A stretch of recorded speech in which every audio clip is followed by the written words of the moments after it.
Today we're going to be looking at an election prediction between Senator Cory Booker from the state of New Jersey versus the incumbent president Donald Trump. So this election probably shouldn't be too contested. Before, I had Cory Booker winning predominantly heavy African-American states, such as states like North Carolina or Georgia, and I had him competitive in some other states. But right now we're seeing a little bit of a withdrawal from Democratic candidates like Cory Booker.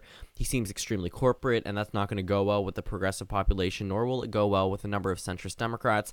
And overall, his election may not be the best for the Democrats. His winning of the nomination may not always be the cleanest type either, because he may go into a contested convention and win by super delegates. But again, the Democratic Party should avoid nominating people like Cory Booker or Kamala Harris and focus on someone who is not as corporate. When it comes to 2024, if Trump does indeed win again in 2020, then maybe they could focus back on some other type candidates. But other than Barack Obama wasn't even a corporate Democrat, but they've been consistently nominating people who the American people can't really relate to. And when it comes to whether it's a special Senate election or a special House election, those national type Nancy Pelosi Democrats or even corporate Democrats who are perceived as corrupt, they typically don't win elections, and it's because of how America views them and how specific states view them. It's not just accustomed to presidential elections, but when it comes to certain Senate elections or governor elections even, and that's not good for Democrats.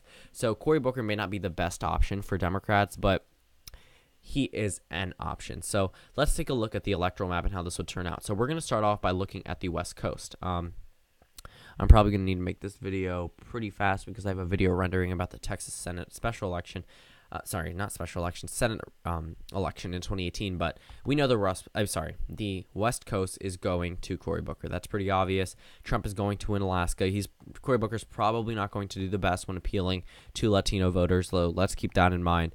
The only true swing states are probably going to be the ones that were swing states in 2016. So Colorado, New Mexico is probably going Democratic. Nevada, Virginia's again probably going Democratic. Ohio, I can see the argument for it being a swing state. Illinois, Iowa, I could also see the argument. Minnesota as well. I don't know why I keep missing it. The Rust Belt, just the Rust Belt, typical swing state area. But up in the Northeast, again, Democratic territory. Vermont, New Hampshire, toss-up. Maine, toss-up, except for that first district, which is predominantly Democratic. North Carolina, toss-up. Georgia, toss-up. And Florida, toss-up. So that puts 162 electoral votes between Donald Trump and Cory Booker undecided, giving Trump 175 off the bat and 201 for Senator Cory Booker. So let's be completely honest. Colorado is probably not going red in a while. I mean, Colorado was a Democratic state in a Republican wave year in 2016, so that was going for the GOP. And they did have a possibility of winning there, but they didn't. And Trump was able to win in the Rust Belt, but he lost in Colorado. Keep in mind, Colorado and Virginia and New Mexico and Nevada were Bush states in 2004, and the Rust Belt were Democratic states. And Trump was able to win in the Rust Belt, but somehow he didn't win over here. So clearly the ideologies of the people, the swing voters in these states, have drawn away from the Republican Party or just someone like Donald Trump. Maybe they could become competitive for another Republican like Mitt Romney, but Donald Trump wasn't really that type of candidate who did make it super competitive. Nevada, history tells us that one is probably going to remain Democratic. We also know that Iowa's margins in 2016 and Ohio's margins in 2016 also indicate towards a Republican victory in those states. Before, I had Cory Booker winning in Georgia. Not so plausible now. I mean, we look at a state like Georgia, that one is a predominantly Republican state. Yes, with excited African-American turnout, it could become competitive, but that also occurred in 2016. If Cory Booker could run up the margins, maybe he has a possibility of winning there, but he doesn't really excite the base that well, especially since even if conservatives may be 30% of the vote there, that's still 30% you need to appeal to. And if he doesn't appeal to them, being someone who is perceived as a corporate elitist Democrat, who he may not be, but is perceived that way by many, it's not good for him either, especially with people could relate his ties to Jared Kushner as being a Trump advocate. Obviously, that doesn't make sense, but anything will be used against anyone in this election. So 216 electoral votes for Cory Booker, 215 for Donald Trump. To be completely honest, Trump is probably going to win in North Carolina as well. Cory Booker isn't going to win a state that Barack Obama couldn't carry in 2012. Hillary Clinton couldn't carry in 2016. Yes, the approval ratings of the president in North Carolina aren't doing too well, but they weren't doing too well in 2016. Only certain candidates could actually bring those voters and excite them to a point where they would come out and vote. And Cory Booker isn't necessarily the best one to excite minorities. Yes, he is a minority, but he's no Barack Obama. And then we go down to a state like Florida.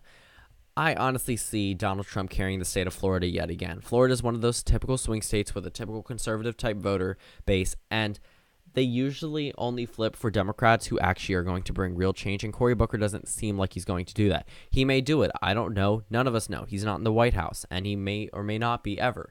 And that's also going to leave a number of these voters going to stick with what they know, especially with the older generations becoming more Republican in states like Florida, and that's going to be more beneficial to the president for obvious reasons. I think Cory Booker would probably hold on to New Hampshire, and Maine at large, but Trump will probably hold on to that second district just based off the margins from 2016. And then we look at this map. Trump is only 10 electoral votes away from the presidency, and where does he get those 10? I would say he would get them from Wisconsin, and now that puts him at 270. Now this is a Republican win. Before, I had a Cory Booker win. Now we're seeing sort of a draw away from people like Cory Booker and a focus on people like Bernie Sanders or Joe Biden in the Democratic Party. Names that were previously unbeatable back in 2016 if Hillary Clinton had lost are now extremely beatable. So right now, Cory Booker has 222 electoral votes. President Trump has 270. Michigan would probably go to Cory Booker. I honestly see with a little bit more turnout amongst the African-American community, it may not be a margin, a super big margin, but I think since Trump lost, was able to win here by the least amount in Michigan, and his approval rating is around the lowest in this state, we could see it going to Cory Booker. Minnesota, I also see going to Cory Booker very narrowly again, like Hillary Clinton's type margin, but I think that same voting base is going to come out and vote for Cory Booker yet again, just based off Trump he's probably not going to gain any voters with around a 39% approval rating in this state, or even 40%. He's probably not going to gain any voters with that. But it'll probably hold on to the same exact ones. And over in Pennsylvania, we're probably going to see a near Donald Trump victory in a state like Pennsylvania. Pennsylvania and Wisconsin really could go either way, but right now I think Pennsylvania and Wisconsin are narrowly going to edge out for the president, but not by drastic margins. It'll probably be just as close in 2016, if not closer, which is hard to imagine states being as close as that. But so the final electoral map finishes off with 248 electoral votes for Senator Cory Booker and 290 for Donald Trump.